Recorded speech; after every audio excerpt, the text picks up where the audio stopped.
Teacher principal madam కనిపించలేదు. ఈరోజు principal madam birthday కదా, సో లేట్గా వస్తుంది తను.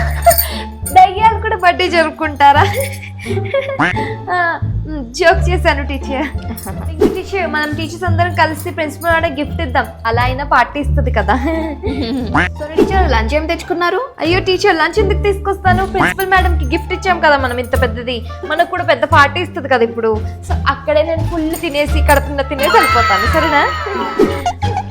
చూసారా పింక్ టీచర్, బర్త్డే రోజు కూడా ప్రిన్సిపల్ మేడం ఫేస్ ఎలా పెట్టుకుందో. అవును, ఏదైతే ఏంది, నేనైతే లంచ్ కోసం చాలా ఎక్సైటెడ్ ఉన్నాను టీచర్. మంచి స్మెల్ వస్తుంది, ఫైనల్లీ లంచ్కి వచ్చేసాను. ప్రిన్సిపల్ మేడం మంచి పార్టీ ఇస్తుంది. అక్క, ప్రిన్సిపల్ మేడం ఏమేమి ఫుడ్స్ పెట్టించింది? Veg biryani, non veg biryani, chicken, Sprite, Coke అన్నీ ఉన్నాయా టీచర్? వావ్, అయితే పన్నీర్ బిర్యానీ కూడా ఉంది, అది కూడా తినొచ్చు బాగా. వీటన్నిటిలో నుంచి ఏం కావాలో చెప్పి డబ్బులు ఇస్తే తీసుకొస్తా. ఏంటి? ఏం అవసరం లేదు, నేను ఇంటికి వెళ్ళి పప్పన్నం తినేస్తా. పిల్లలు, మీకు మీ ప్రిన్సిపల్ మేడం ఎప్పుడైనా పార్టీ ఇచ్చిందో అయితే త్వరగా కమెంట్ చేసి చెప్పండి అండ్ ఛానల్ని సబ్స్క్రైబ్ చేసుకోండి.